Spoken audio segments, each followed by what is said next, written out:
नमस्कार दोस्तों, आप सबका हमारे YouTube चैनल धर्म और डिजिटल में स्वागत है।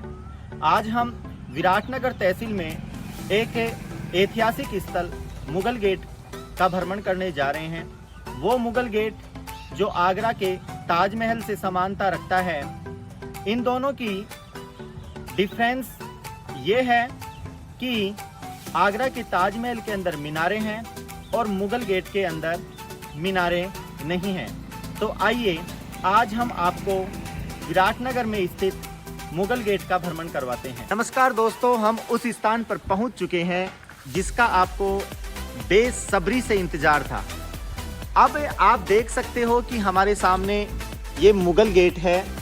इस मुगल गेट का जो निर्माण है वो कछवा वंश के महाराजा मानसिंह ने करवाया था। इसकी कलाकृति का एक अद्भुत नमूना है।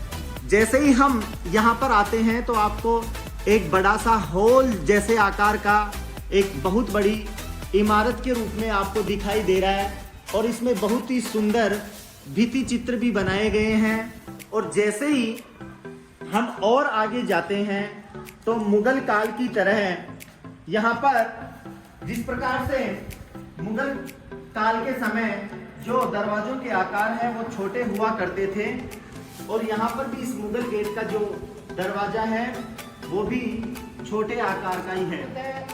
ये मुगल गेट 2 मंजिला बना हुआ है और ऊपर की जो मंजिल है उस मंजिल के अंदर 4 महल बने हुए हैं और जो अंतिम मंजिल है उस मंजिल पर एक महल बना हुआ है जिसका नाम है पंचमहला। उसे पंचमहला इसलिए कहा जाता है क्योंकि मुगल गेट है। इस मुगल गेट के चारों कोनों में 4 छतरियां बनी हुई हैं और एक छतरी बिल्कुल इसके मध्य में बनी हुई है। इसलिए इन 5 को मिलाकर इसे पंचमहला कहा जाता है। ये जैसे ये दरवाजे आप देख सकते हो कि मुगल काल की तरह बहुत छोटे आकार के बने हुए हैं। और जब हम आगे जाते हैं तो इसी प्रकार से ये गुंबदाकार आकार में ये भवन भी बने हुए हैं। और जैसे ही हम इनसे निकलकर आगे आते हैं तो यहाँ पर फिर से हम मेन एंट्रेंस में पहुंच जाते हैं। अब यहाँ पर जो सीढ़ियां हैं वो सीढ़ियां भी बिल्कुल सीधी बनी हुई हैं और वहां से हम देख सकते हैं कि यहाँ पर जो छतरियां बनी हुई है वो 4 कोनों में 4 छतरियां बनी हुई हैं। और इसी कारण ये जो 4 छतरियां प्लस एक बीच के अंदर ये जो छतरी बनी हुई है, इसी कारण इस जो इमारत है इस इमारत को पंचमहला कहा जाता है क्योंकि 4 कोनों में 4 छतरियां हैं प्लस एक बीच में और है। ये बड़ी सी छतरी है।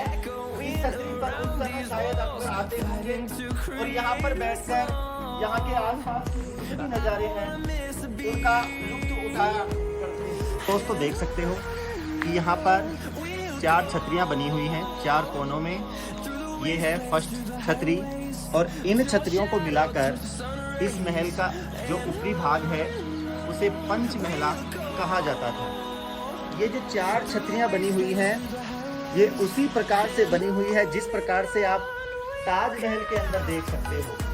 बस मुगल गेट और ताजमहल के अंदर डिफरेंस ये है कि वहाँ पर ये जो विशाल चबूतरा नीचे आपने देखा था उसमें मीनारें लगी हुई हैं और यहाँ पर है मीनारें नहीं हैं। अब हम जाते हैं जो बीच में सबसे बड़ी छतरी बनी हुई है पंचमहला की मुख्य छतरी, उस छतरी को देखते हैं। तो ये देखिए आप, ये कितनी विशाल और कितनी भव्य बनी हुई है। ये कितनी सुंदर छतरी है और इस पर जो भित्ति चित्र बने हुए हैं वो तो और भी बहुत ज़्यादा मनमोहक और लुभावने हैं। आप देख सकते हो कि किस प्रकार से इनके जो भित्ति चित्र हैं उन चित्रों के अंदर उस समय के जंजीरों के जो दृश्य हैं वो दिखाए गए हैं। इस प्रकार से हाथियों के युद्ध और हाथियों पर बैठकर सैनिकों के द्वारा बाघ का शिकार करना और घोड़ों और हाथियों के मध्य युद्ध, मल्ल युद्ध और कुश्तियों के अनेक प्रकार के दृश्य इन भित्ति चित्रों में दिखाए गए हैं।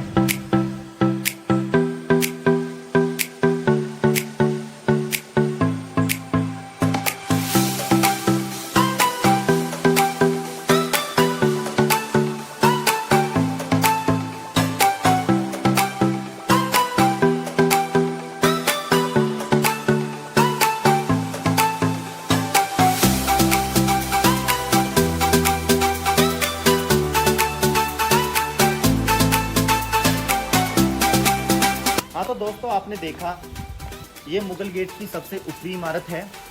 अब हम नीचे चलते हैं कि जब मुगल शासक अकबर के साथ जो सैनिक आते थे, उन सैनिकों के साथ जो दलबल आता था, उस दलबल के साथ जो घोड़े भी आते थे, उन घोड़ों को बांधने के लिए जो ये मुगल गेट जिस चबूतरे पर बना हुआ है, उस चबूतरे के नीचे बहुत ही विशाल अस्तबल भी बना हुआ है। अब आप देख सकते हो कि यहाँ के जो दरवाजे हैं वो कितने छोटे हैं। आइए हम आपको दिखाते हैं। और ये जो विशाल जो आप देख रहे हो चबूतरा जिस पर ये मुगल गेट बना हुआ है, इस मुगल गेट के नीचे जब हम जाते हैं तो उस समय जो घोड़े वगैरह बांधे जाते थे, उन्हें घोड़ों को बांधने के लिए यहाँ पर अस्तबलों का भी निर्माण किया गया है। आप देख सकते हो कि जैसे ही हम अंदर आते हैं तो यहाँ पर एक विशाल अस्तबल बना हुआ है जहाँ पर घोड़े बांधे जाते थे। प्लस इसके साथ ही जब हम और आगे जाते हैं तो यहाँ पर एक विशाल गुफाकार आकृति का यहाँ पर एक और अस्तबल बना हुआ है। जैसे अभी तो हम देख नहीं सकते, यहाँ पर क्या है, बहुत अंधेरा है। और उस समय यहाँ पर जो घोड़े वगैरह, जो सामान वगैरह लाया जाता था, यहाँ पर साइड को रखा जाता था। इसी प्रकार पूरे चबूतरे के नीचे अस्तबल बने हुए हैं